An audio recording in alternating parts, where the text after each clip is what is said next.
एक मकाम पे फरमाया कि लोग अबू बकर का मकाम यह है कि अगर एक पल्ले में अबू बकर का ईमान रख दिया जाए और कयामत तक की मेरी तमाम उम्मत का ईमान दूसरे पल्ले में रख दिया जाए तो अबू बकर का ईमान सब पर वजनी और भारी। दूसरे मकाम पे फरमाया कि लोग अबू बकर से सबकत ना करो, अंबिया के बाद न किसी पर सूरज तुलू हुआ न गुरूब हुआ सिवाय अबू बकर के, जो सब में अफजल तरीन है। मैं अबू बकर सिद्दीक की फजीलत में एक बात अर्ज करता चलूं, इसको बहुत सारे मुतअद्दिद उलमा ने लिखा है, एक दो नहीं सैकड़ों हवाले हैं कि हजरत जिब्रील अलैहिस्सलाम सरकार की खिदमत में हाजिर होते, अर्ज करते या रसूलल्लाह, अल्लाह रब्बुल इज्जत ने मुझे भेजा है और रब इरशाद फरमाता है कि मैं महबूब के पास जाऊं और हुजूर सल्लल्लाहु अलैहि वसल्लम अपने जिस सहाबी का तस्करा सुनना पसंद करें मैं उस सहाबी का तस्करा करूं। तो अल्लाह के नबी बताइए कि मैं किस सहाबी का तस्करा करूं, आप किस सहाबी के बारे में सुनना चाहते हैं? सरकार ने फरमाया कि मेरे उमर के बारे में बताओ। जिब्रील, उमर की क्या फजीलत है? जिब्रील अलैहिस्सलाम अर्ज करते या रसूलल्लाह, उमर रदियल्लाहु ताला अन्हु की फजीलत का यह आलम है कि जितने वो जमीन में मशहूर नहीं है उससे ज्यादा आसमानों में उनकी शोहरत,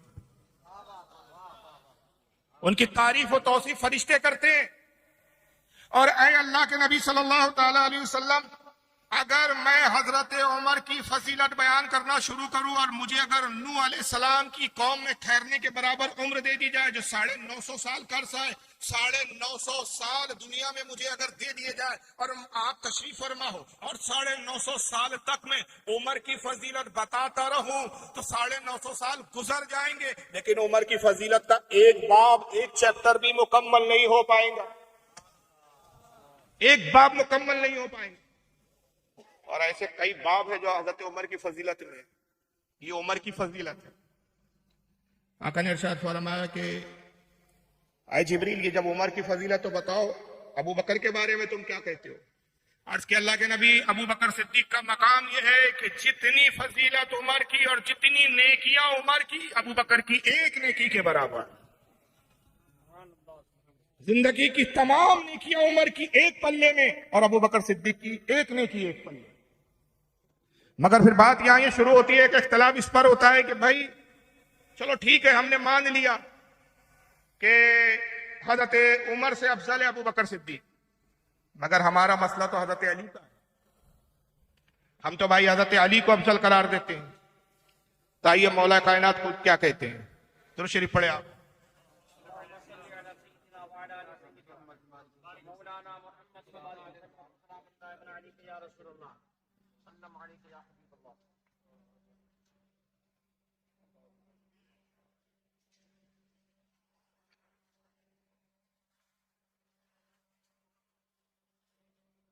एक बार और दुरूद शरीफ पढ़े, अल्लाहुम्मा सल्ली अला सय्यिदना मौलाना मुहम्मद व अला आलिहि व अस्हाबिहि व बारिक वसल्लिम, सलातो वस्सलाम अलैका या रसूलल्लाह सल्लल्लाहु अलैहि वसल्लम। तो बहस तो इस पर है कि भाई हम अली को पहले नंबर पर मानते हैं। सवाल ये पैदा होता है कि क्या ये कुरान और हदीस है या सहाबा का इजमा है या आपकी तबीयत है? आपकी तबीयत है तो आपकी तबीयत दीन नहीं हो सकती, आपका कौल हुज्जत नहीं है। हुज्जत मौला अली का कौल, हुज्जत सहाबा का इजमा होगा, हुज्जत हदीस रसूल होंगी। तो क्या सिर्फ एक हजरत अबू बकर की नेकी और उमर की जिंदगी भर की तमाम नेकियां क्या सिर्फ हजरत उमर का है? आइए मौला अली खुद क्या कहते हैं। रिवायत अन कैसिन काला अली इब्न अबी तालिब रदियल्लाहु ताला अन्हु, हजरत कैस रिवायत करते हैं कि हजरत मौला अली रदियल्लाहु ताला ने इरशाद फरमाया, वहल अना, फरमाया कह लोगों मैं क्या हूं? ये अली कह रहे हैं। जब अली का इकरार हो तो कोई अगर अली से मोहब्बत का दावा करता हो तो ये कैसा दावा है कि दावा मोहब्बत अली का हो और नाफरमानी मौला अली की जाए? ये कैसा मौलाई है? ये मौलाई तो वो होता है जो मौला की माने। तो मौला कायनात तो ये कह रहे हैं और ये हदीस है, क्या आपने पढ़ी नहीं? और ये अहले सुन्नत की किताबों में है। तो अगर ये किताबें आपके नजदीक मौते पर नहीं तो खुलकर ऐलान कर दीजिए कि हम राफ़िदी हैं, सुन्नी बोल के लोगों को धोखा दे क्यों रहे हो? तो इसका मतलब तुम भी जानते हो कि शिया फिरका इतना बदतरीन फिरका है कि उस फिरके से अपने आप को नामजद करने में तुम्हें भी शर्म हया आ रही है। यही वजह है कि तुम अपने आप को सुन्नी बता रहे हो, हरकतें शियाओं की कर रहे हो। अगर मजहब शिया हक होता तो तुम डंके की चोट पे शिया कहते, सुन्नी बन कर ना आते। आ रहे हो सुन्नी बन के, बात शियाओं की कर रहे हो। ये तो अहले सुन्नत की रिवायत है। और सिर्फ रिवायत ये है कि मौला अली कहते, हजरत कैस ताबई मौला अली के असाब में वो रिवायत करते कि मौला अली ने मजलिस में कहा, फरमाया वहलाना, कौन हूं मैं, क्या हूं मैं, इल्ला हसनतन मिन हसनाती अबी बकरीन, सिवाय इसके कि अबू बकर की नेकियों में से एक नेकी। कौन कह रहा है? वहां जिब्रील ने कहा था, जिब्रील ने क्या कहा, या रसूलुल्लाह उमर की तमाम नेकियां तो अबू बकर की एक नेकी। अब तुम तो कहते हो कि साहब अली अंबिया से भी अफजल, हालांकि अकीदा कुफरिया है, मगर तुम्हारा अकीदा है। तो जब अंबिया से अली को अफजल माना तो जिब्रील से अफजल, तो वहां तो कहने वाला जिब्रील है, यहां तो खुद अली है, तो फिर अली को क्यों नहीं मानते? मौला अली खुद कह रहे हैं कि मैं कौन हूं सिवाय इसके कि हजरत अबू बकर की नेकियों में से एक ने किया। और इसको कितने लोगों ने लिखा? हजरत इमाम इब्न असाकिर ने लिखा है। मेरे पास वक्त नहीं है कि मैं एक इमाम के बारे में थोड़ा थोड़ा तारुफ पेश करूं। ये इमामों की किताबें हैं, मौलियों की किताबें नहीं। फिर इमाम जब मैं लफ्ज इस्तेमाल करूं तो इमाम से मस्जिद का इमाम नहीं, उम्मत का इमाम, अपने जमाने का इमाम, अपने वक्त का इमाम।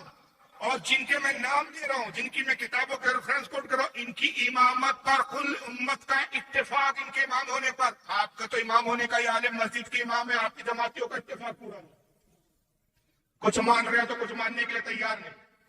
इसको इमाम इब्न असाकिर लाए तारीख दमिश्क के अंदर, जिल्द नंबर 30 सफ़ा 383। हज़रत इमाम मुशारी लाए इसको अपनी किताब फज़ाइल अबी बकर सिद्दीक सफा नंबर 51 हदीस नंबर 29। और इमाम हज़रत मोहम्मद बिन अली उशारी कहते हैं, इस्नादहु सालिहुन व रिजालु सिक़ात, इस सनद के रावी सालिह है, नेक है, अच्छे रावी है, और इसकी सनद सिक़ा है, अच्छी सनद है। ये हदीस ज़ईफ और कमजोर नहीं है, झूठी नहीं है, हदीस भी सेहत के हिसाब से सही है। इसको हज़रत इमाम इब्ने हुस्सामुद्दीन अल-मुत्तकी अल-हिंदी लाए कंजुल अम्बाल जिल्द 1298 हदीस नंबर 35636। यही बुनियाद है कि जब अली ने कहा मैं क्या हूं, अबू बकर की एक ने की, उमर ने कहा कि मैं क्या हूं, जिब्रील ने कहा कि उमर की हैसियत क्या अबू बकर के मुकाबले में, उमर की एक तमाम ने किया, अबू बकर की एक ने की। तो हज़रत उमर ने क्या इजहार किया? जब ये हदीस हज़रत उमर के कानों में पहुंची कि जिब्रील रसूलुल्लाह की खिदमत में आए और जिब्रील ने हुजूर से कहा कि या रसूलुल्लाह, अबू बकर की अजमत उमर के मुकाबले में बहुत ज्यादा है, तो उमर क्या कहते? आइए, उमर जैसा सहाबी अबू बकर की अफजलियत को मान रहा है, तुम कैसे सुन ली हो कि जो उमर का भी इनकार कर रहे हो? आदत उमर क्या कहते हैं? लवदित्तु अबी शरतुन फी सदर अबा बकरीन, कहा लोगों मैं क्या हूं, काश मैं उमर न होता, अबू बकर सिद्दीक के सीने का एक बाल होता। क्या होता? मैं अबू बकर सिद्दीक के सीने का एक बाल होता। ये कौन कह रहा है? उमर। कौन उमर? जिसके बारे में आका कह रहे अगर मेरे बाद कोई नबी होता तो उमर इब्न खत्ताब। अब भी आपको अबू बकर सिद्दीक की फजीलत समझ में नहीं आ रही? अच्छा, आप किस इमाम की तकलीद करते हैं भाई? बोलिए। इमाम आजम अबू हनीफा रज़ियल्लाहु ताला। इमाम आजम अबू हनीफा क्या फरमाते? इमाम आजम से पूछा गया, इसको मुतअद्दिद उलमा ने लिखा, और अकायद की किताबें। कमाल तो यह है कि ये वो किताबें हैं जो मौलवी के कोर्स के दौरान में पढ़ाई जाती है, पढ़ी जाती है। पता नहीं है कैसे आलिम बन रहे हैं कि पढ़ रहे हैं कि समझ नहीं रहे। अकायद शरह अकायद नस्फी इमाम सादुद्दीन तख्तारानी की पढ़ लीजिए आप, शरह अकायद नस्फिया, उसके अंदर ये रिवायत मौजूद है। इसके अलावा अब्दुल वाहिद बिलगिरामी जो सादात में उन्होंने लिखा, कशफुल महजूम में ताता गनबख्श लाहौरी जो सैयद सादात है उन्होंने लिखा, मखदूम अशरफ जहांगीर सिमनानी ने लताइफ अशरफी में लिखा। मैं कितने हवाले दूं, कितने मुतअद्दिद उलमा इसको लिखते हुए आ रहे हैं। इमाम आजम अबू हनीफा से पूछा गया कि इमाम आजम बताइए अहले सुन्नत की अलामत क्या है? अहले सुन्नत होने की पहचान क्या है, उसकी निशानी क्या है, कैसे जाना जाए कि भाई ये अहले सुन्नत से क्या पहचान है, किस पहचान से पहचाना जाएगा कि अहले सुन्नत से? हज़रत इमाम आजम ने क्या फरमाया? सुनो, अहले सुन्नत की पहचान ये है कि तू अबू बकर और उमर को तमाम साहबा में सबसे अफजल जान, और उस्मान गनी मौला अली से मोहब्बत रख। ये ये अहले सुन्नत की पहचान है, और जब कोई इसके बरखलाफ करता है तो अहले सुन्नत की पहचान को खो देता है। ये जनाब अबू बकर सिद्दीक की शरीयत का मामला। हज़रत अब्दुल वाहिद तिलकरामी रहमतुल्लाह अलैह जो ज़ैदी सादात में पहले सैयद है जिन्होंने हिंदुस्तान में तशरीफ लाया, इन्हीं से ज़ैदी सादात निकली, और यही वो ज़ैदी सादात की शाख है जो महरर आई, जहां आला हज़रत फाजिल बरेलवी जैसा वक्त का मुजद्दिद जाके मुरीद हुआ। और महरर की खासियत बता दूं, जो पूरे हिंदुस्तान, शायद हिंदुस्तानी नहीं पूरी दुनिया में, ये एक फजीलत में महरर की बता रहा हूं, जहां आला हज़रत जैसा वक्त का मुजद्दिद मुरीद होने गया, वाहिद, ये पूरी दुनिया की वाहिद खानका, पूरी दुनिया की कह रहा हूं मैं, लफ्जों पे गौर करें, पूरी दुनिया की वाहिद ये खानका मायरा मुक़द्दसा जो ज़ैदी सादात से, और ज़ैदी सादात किसे कहा जाता है? ये हज़रत इमाम सैयद शहीद जो इमाम सैयदुल आबिदीन के बेटे थे, उनकी औलादों में इस सिलसिला नक्शा में ज़ैदी सादात कहलाते। फजीलत क्या इनकी? वाहिद ये वो खानका है जहां एक साथ लाइन से कतार में 6 कुतुब एक साथ आराम कर रहे हैं। दुनिया के कोई खानका नहीं मिलेगी जहां 6 कुतुब एक साथ नहीं थे। ये वाहिद मायरा की खानका। अब्दुल वाहिद बिलगिरामी उस खानदान के वो जद्दे आला है जहां से ये नस्ब चला। उन्होंने अपने जमाने में अपने खानदान वालों अहले सादात की इस्लाह के लिए किताब लिखी जिसका नाम है सबे सनाबिल शरीफ। फारसी एडिशन है इसका, मैं जो हवाला दे रहा हूं, उर्दू में भी आ चुकी है। ये फारसी एडिशन का सफा नंबर 12। उसके अंदर वो खुद नकल फरमाती है कि मौला अली खुद रावी है, रिवायत मौला अली करते हैं। मौला अली कहते हम साहब बैठे हुए थे कि अबू बकर सिद्दीक आए, और आने के बाद अर्ज करते कि या रसूलुल्लाह सल्लल्लाहु अलैहि वसल्लम ईमान के कितने दर्जे? आका ने फरमाया अबू बकर ईमान के 70 दर्जे। फिर रसूलुल्लाह ने ईमान का एक दर्जा बताया, अबू बकर चले गए। दूसरे दिन आए, फिर पूछा या रसूलुल्लाह ईमान का दूसरा दर्जा क्या है? सरकार ने बताया, अबू बकर सुने चले गए। तीसरे दिन आए, या रसूलुल्लाह ईमान का तीसरा दर्जा क्या है? साहबा हैरान के एक साथ क्यों नहीं पूछ लेते, सरकार भी एक साथ क्यों नहीं बता देते? एक एक पूछ रहे हैं और एक एक दर्जा बताया जा रहा, मगर किसी की हिम्मत नहीं हुई कि इस मामले क्योंकि बात सिद्दीक और नबी की। जब सिद्दीक उस अंदाज में पूछ रहे तो नबी उसी अंदाज में जवाब दे रहे। नबी खुद नहीं कहते कि अबू बकर एक एक दर्जा क्यों पूछते हो, एक ही साथ में 70 दर्जे सुना देता हूं। इतनी याददाश्त तो कमजोर नहीं है तुम्हारी कि मैं 70 एक साथ बयान करूं और तुम इन 70 दर्जों की तारीफ भूल जाओ। हुजूर भी एक दर्जा ही बताते हैं, यहाँ तक कि 70 दिन गुजरे। जब 70वां दिन था, साहबा ने कहा या रसूलल्लाह अजीब बात है, 70 दिन तक अबू बकर आते रहे, एक एक दर्जा पूछते रहे, आप एक एक दर्जा बताते रहे। सरकार एक साथ अबू बकर ने पूछा, ना एक साथ आपने बताया, इसकी हिकमत क्या है? आका ने कहा सुनो, अबू बकर आते, ईमान का दर्जा पूछते, चले जाते। जब दूसरे दिन आते तो जो दर्जा मैंने बताया होता उस पर फायद होते। तीसरे दिन आते, मैं ईमान का दर्जा बताता, उस पर फायद होते। 70 दिन में अबू बकर 70 ईमान के दर्जों पर फायद थे। हम तमाम उम्मत में सिवाय अबू बकर के ऐसा कोई नहीं जो 70 के 70 ईमान के दर्जों पर फायद, सिवाय एक दूसरे मकाम पे आका कहते हैं यही समय सनाबिल शरीफ। और इसको चलो अब्दुल वाहिद बिलगिरामी से बहुत के पेट में दर्द होगा, समय सनाबिल शरीफ को नहीं मानते। चलिए आइए अब्दुल वाहिद बिलगिरामी से भी बहुत पहले 200 हिजरी के इमाम हज़रत इमाम इब्न अबी दुनिया उनकी किताब मकारिमुल अखलाक सफ़ा नंबर 29 पे उन्होंने ये रिवायत की। हाफिज़ इब्न असाकिर 500 हिजरी के बाद तारीख दमिश्क जी नंबर 332 से लिखा। हज़रत इमाम फैसल ने फज़ाइल साहब 46 से लिखा। इमाम इब्न हजर अस्क़लानी शरह ताबीर के मुक़द्दमात मुस्तदरानी में दी। ये रिवायत जिनको फर्क नहीं जाता जिनकी हक़ को इमाम इब्न हजर अस्क़लानी रहमतुल्लाह अलैह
दूसरा सवाल के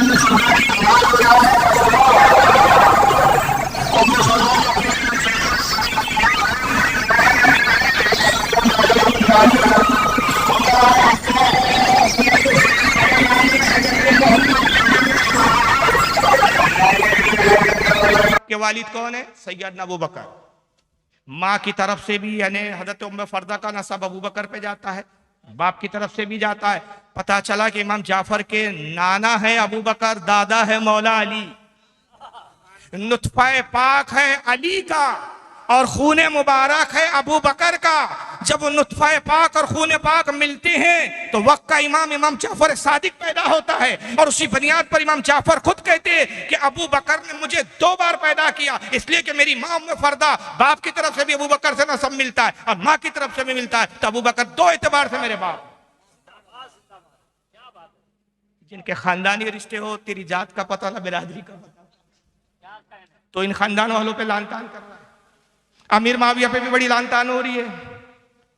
करबला के वाकया सुनते हो ना आप। 9 रिश्ते हैं अहले बैत से हजरत अमीर माविया के। कितने रिश्ते अमीर माविया के? और ये तमाम 9 के 9 रिश्ते सिफ़ीन के बाद के, जंग सिफ़ीन के पहले के नहीं है, जंग सिफ़ीन के बाद।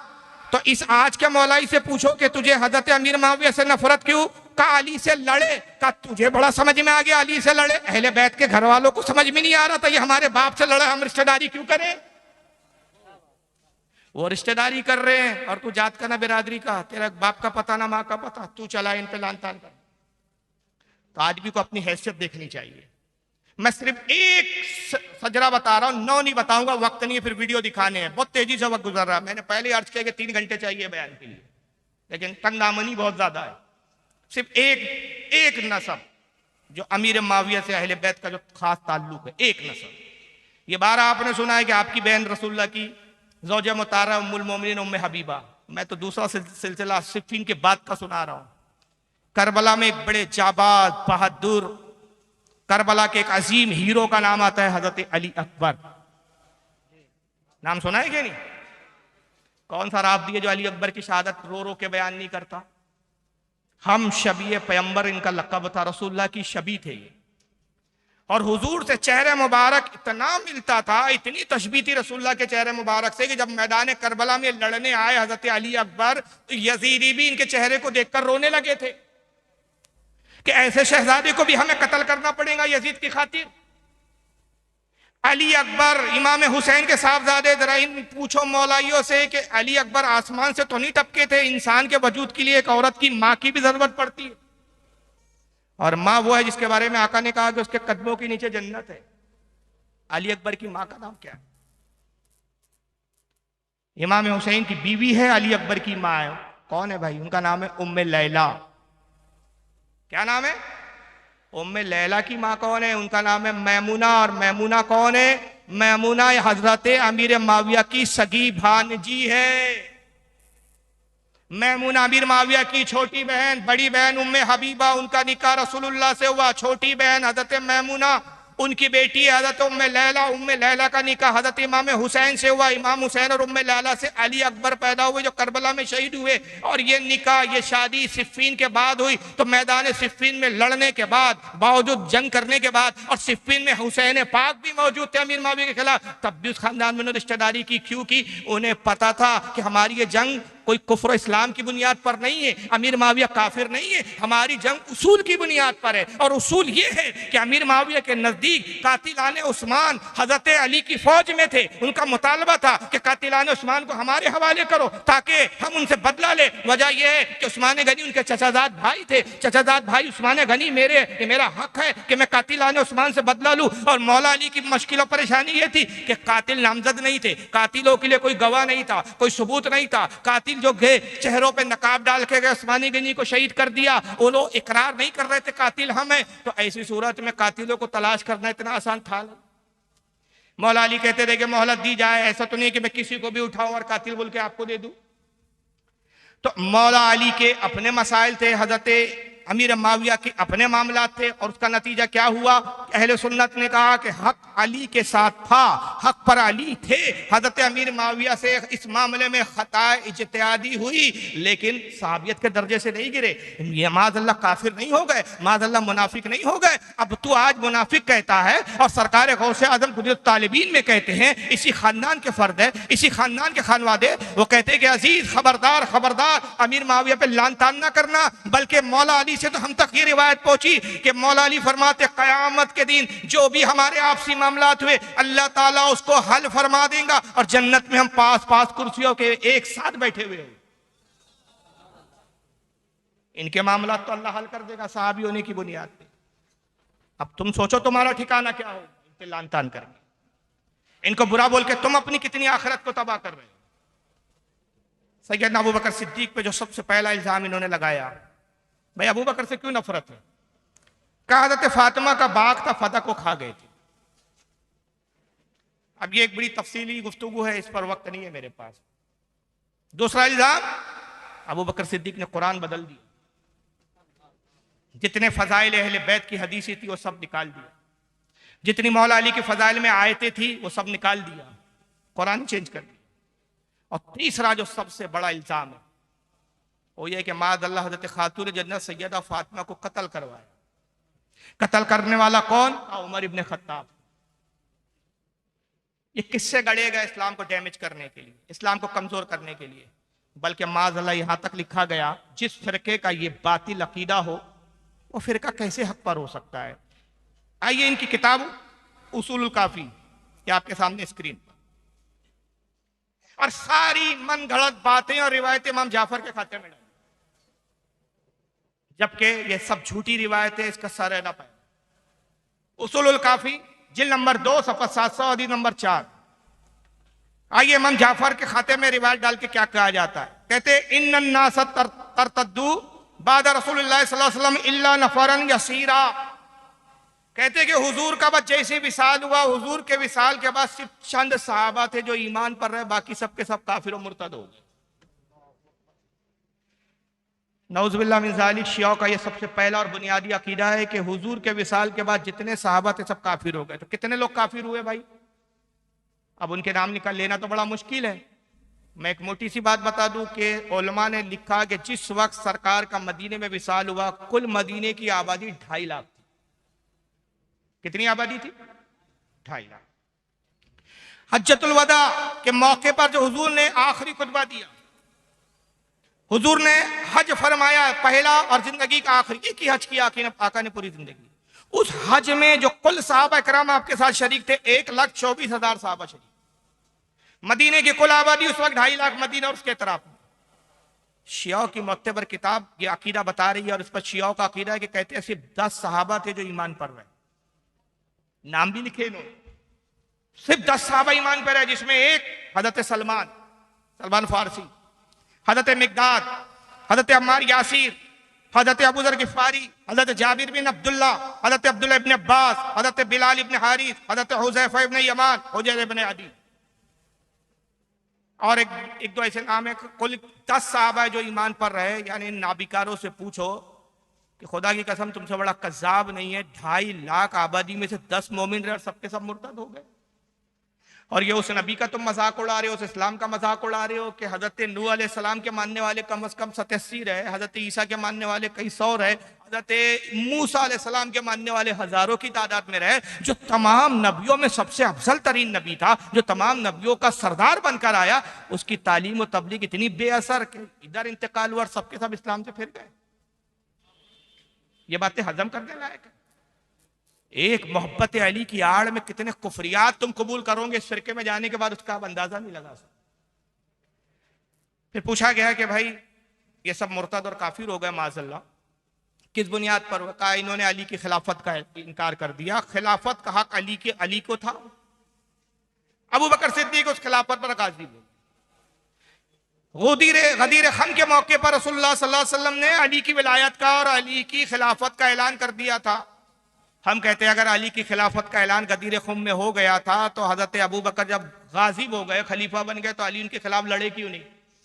कहते नहीं नहीं, उस वक्त तकैया की पोजीशन में थे। तकैया यानी ईमान छुपाओ, यानी खामोशी अख्तियार कर लो, हिकमत के तौर पे खामोश हो जाओ। तो हमने कहा अच्छा भाई, अब अगर हजरत अबू बकर के जमाने में अली उठे नहीं कि अगर मैं जंग करूंगा तो मुसलमानों में इंतशार होगा, इख्तलाफ होगा, मुसलमानों में कत्लेआम होगा, तो फिर अमीर मुआविया के खिलाफ क्यों खड़े हो गए? क्या उस वक्त मुसलमानों में खून रेजी नहीं हो रही थी? उस वक्त जंग नहीं हो रही थी? खुदा की कसम, ये अली का किरदार नहीं है। तुम्हारी अपनी मुस्तनद किताब जिसको तुम कहते हैं नहजुल बलागा, जो हजरत अली की तरफ मंसूब करके कहा गई कि अली के खुतबात पर है, शेख रदीस का लिखने वाला इनका अली, उस पर मौला अली खुद कहते हैं खुदा की कसम, जब तक मेरे हाथ में तलवार की मूठ है पूरी दुनिया बातिल पर यकजा कर ले और मैं ताना हक पर रहूं तो मैं पूरी दुनिया से न घबराऊं। अली के हाथ में जब तक तलवार है पूरी दुनिया से तन्हा अली लड़ने के लिए तैयार है। ये अली की शुजाअत है। मगर इस तरह के इल्जाम लगाए और आज किस अंदाज में ये बातें करते हैं, और फिर हम जब जवाब देते हैं तो इनका रिप्लाई क्या होता है? हालात खराब है, ना इत्तेफाकी की बातें। हालांकि ना इत्तेफाकी की बातें ये करते। आइए जरा सुनिए, एक चैनल है सुन्नी टॉक, यूके का चैनल है, इस पर 21 मुहर्रमुल हराम को मौला अली की पैदाइश का विलादत का मौका था, उस पर प्रोग्राम हो रहा। एक बदबख्त ने फोन किया, शिया राब्दी ने, और देखिए ये कितने बड़े मुनाफिक है। अगर ये अपना ओरिजिनल नाम बताता तो शायद इसका नाम कुछ ऐसा होता, ये जितने सुन्नी उलमा बैठे नाम से पहचान जाते राब्दी है, तो इसने अपना नाम उमर बताया। यहां भी वो तकैया कर रहा है, मुनाफिकत। उमर बता रहा है अपना नाम, जबकि शियाओं में कोई अपना नाम उमर रखता ही नहीं, और इसलिए भी नहीं रखता कि उमर से शैतान डरता है। समझ रहे? उस नाम की तासीर ही ऐसी। जरा वीडियो सुनिए, बाद में तफसीरा करेंगे। मोहम्मद उमर साहब लंदन से हैं। अस्सलाम वालेकुम व रहमतुल्लाहि व बरकातहू। वालेकुम सलाम। तमाम उलमाए किराम की खिदमत में मेरा सलाम। जी, बहुत ही निहायत खूबसूरत आप प्रोग्राम कर रहे हैं। बस मेरा एक हल्का सा सवाल है। सारी तारीफें मोहम्मद वाले मोहम्मद अलैहिस्सलाम के लिए हैं। इतनी तारीफें मौला अली अलैहिस्सलाम की गदीर के खुतबे के बारे में बात हुई कि अल-यौमा अकमलतु लकुम दीनकुम, आज दीन मुकम्मल हो गया। और रसूल पाक के लिए भी हज़रत जिब्राइल ही कह के आए कि अगर रिसालत में अगर आपने ये विलायत ना पहुंचाई अली अलैहिस्सलाम की, तो आपकी भी रिसालत का आपने कोई काम नहीं किया। फिर वो हजरत उमर का एक वाक़या उन्होंने बताया कि हजरत उमर साहब आप ना सवाल करें आप प्लीज। सवाल मेरा ये है कि जब इतनी फजीलतें हैं तो ये हजरत अबू बकर उमर ने खिलाफत क्यों संवारी? मादर 14 को क्यों खिलाफत दी गई? भैड़ 14 उमर से लालत। ये है शिया फिरका। ये वो है लोग जो आजकल अपने आप को मौलाई कह रहे हैं और खुले आम आकर इंटरनेट पर प्रोग्रामों में आकर गंदी गंदी गालियां बक रहे हैं। किसको गाली बक रहे हैं? जो पहलू रसूल में आराम, जो नबी पाक के ससुर है, जो नबी पाक के अजीज तरीन है, जो नबी पाक को महबूब है। तिरमिजी शरीफ की हदीस है, तिरमिजी शरीफ की हदीस है कि आका सल्लल्लाहु अलैहि वसल्लम एक मरतबा हजरत अबू बकर का हाथ पकड़े हुए हैं, एक हाथ में, दूसरे हाथ में हजरत उमर का हाथ लिए हुए, और मस्जिद में दाखिल हुए। साहबा ने देखा, साहबा से पूछा, है साहब तुमने देखा मैं किस तरह दाखिल हुआ? साहबा ने अर्ज किया, अल्लाह के नबी हमने देखा कि आपके एक हाथ में अबू बकर का हाथ है, दूसरे हाथ में उमर का हाथ है।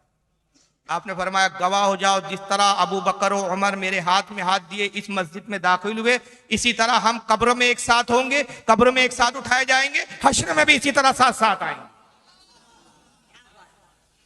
ये जामे तिरमिजी की हदीस है। कैसे सुन्नी हो जो इस हदीस को नहीं मानते? किस मुंह से अपने आप को सुन्नी कहते हो? तो ये सारा मसला क्या है? एक आला हजरत के बुग़्ज़ में तबाह हो। हकीकत तो ये एक आला हजरत के बुग़्ज़। बहरहाल बहुत तेजी के साथ वह गुजर रहा है। मैं चाह रहा हूं जल्दी जल्दी कुछ बातें, तफसीरे का वक्त ज्यादा नहीं है, वरना इन चीजों पे तफसीरे की भी जरूरत थी। तो खिलाफत अबू बकर ने छीन ली तो बहन चौध और क्या क्या गालियां बकरा, माज़अल्लाह अस्तगफिरुल्लाह ला हौल वला कुव्वता इल्ला बिल्लाहिल अली। अल्लाह की करोड़ों लानत उसका। दूसरा इल्जाम के जब खलीफा बने अली का मजाक बनाते। खुदा की कसम हम उस अली को पहचानते हैं जो एक हाथ में खैबर उखाड़ लेता है, जो फाते खंदक है, जो फाते बद्र है, फाते हुनैन है, जिसने शिकस्त का मुंह कभी देखा ही नहीं है, जिसकी तलवार का आलम यह है कि ला सैफा जुल्फिकार, जुल्फिकार की जैसी कोई तलवार। शाह मर्दा शेर यज़दा कुव्वत परवरदिगार ला सैफा इल्ला अली, क्या है वो, ला फता इल्ला अली ला सैफा इल्ला जुल्फिकार। हम उस अली को जानते हैं। कहते कि जब अबू बकर सिद्दीक खिलाफत पे काबिज हो गए, कब्जा कर लिया, उमर ने साथ दिया, सारे साहबा अबू बकर के हाथ पे बैत कर लिए, तो हजरत अली जो है अपनी बीबी हजरत फातिमा को लेकर रात में निकले, खच्चर पे बिठाया। किताब का हवाला सुन ले, इबारत दिखाने का वक्त नहीं है। किताब का नाम है हक़्क़ुल यकीन, ये टेबल पे मौजूद है। मैं कल पूरा दिन हूं, आज पूरी रात हूं, पूरा दिन हूं। हवाले चेक करना हो, किसी को शक हो मेरी बताई हुई बातों पे, क़यामगाह पर आकर एक एक किताब चेक कर सकता, अपनी आंखों से देख सकता, इत्मीनान कर लो। मुल्ला बाकर मजलिसी इस फिरके का बहुत बड़ा अल्लामा, बहुत बड़ा आलिम है, हक़्क़ुल यकीन लिखी, ये लिखता है, देखिए ये अली की तारीफ हो रही है कि तौहीन हो रही है। अबू बकर खिलाफत पे जब बैठ गए, तख्त पर बैठ गए, तो अली ने हजरत फातिमा को लिया, उनको खच्चर पे बिठाया, हसन हुसैन को लिया, उनको एक खच्चर पे बिठाया, और एक एक के घर पे जाके दरवाजा खटखटाते थे, कहते थे बाहर आओ बाहर आओ। असहाब रसूल बाहर आते थे, कहते क्या बात है अली क्यों आए हो, रात का वक्त था। कहा देखते नहीं कि खिलाफत मेरा हक है, गदीर खुन के मौके पर रसूलुल्लाह ने मेरी खिलाफत का ऐलान किया था, अबू बकर उस पर काबिज हो गए,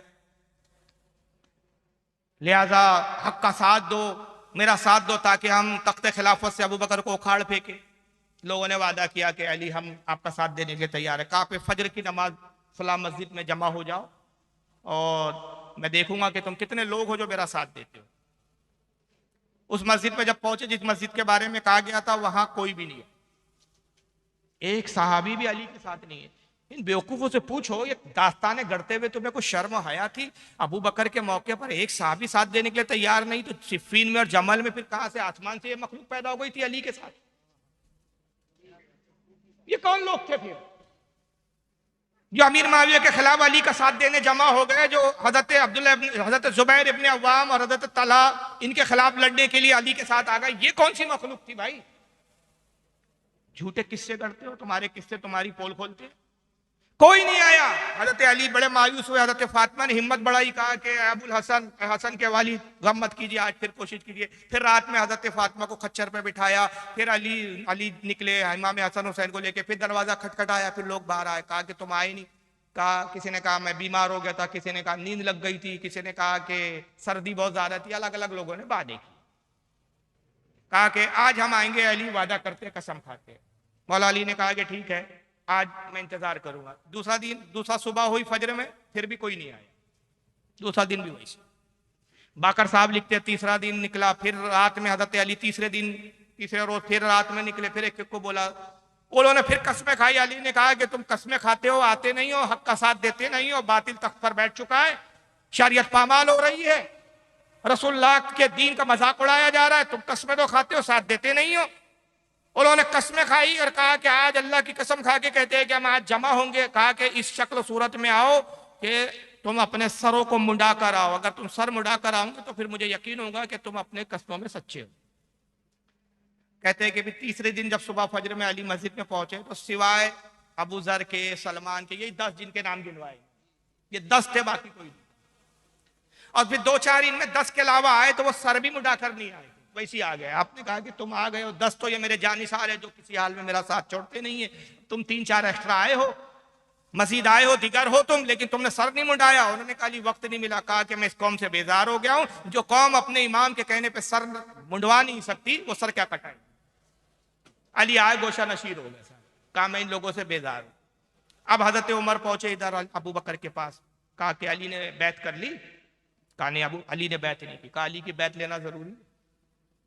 मुझे खबर मिली है कि अली रोजाना लोगों के घर पे जाता है, दरवाजे खटखटाता है, एक एक को आवाज देता है, अगर लोग तैयार हो गए, आज तैयार नहीं है, कल आमादा हो गए, बगावत हो जाएंगी, आपको तक से उतार देंगे। इससे पहले कि अली बागियों का एक ग्रोह तैयार कर ले, बेहतर है कि अली की बैत कर लिया। कहा कि अली को तो जबर नहीं कर सकते, अली बहादुर जवा मर्द है, तो कैसे जबरदस्ती अली की बैत ली जाए। तो हजरत उमर ने कहा कि आप अपना गुलाम कनफज मुझे दे दीजिए। ये कनफज एक ऐसा किरदार है जिसका तारीख में कोई वजूद ही नजर नहीं आता, तराशे जाते किरदार। अपने गुलाम कनफज को लिया, अमर इब्ने आस को लिया, खालिद इब्ने वलीद को लिया और 2-4 लोगों को लिया। ये तलवारें, रस्से, हथियार लेकर पहुंचे हजरत फातिमा के घर पे, दरवाजा खटखटाया। खातून जद्दत की आवाज आई। ये इनका किस्सा है, पहले समझ रहे कि नहीं आप? ये तो नहीं समझ रहे कि मैं तारीख बता रहा हूं।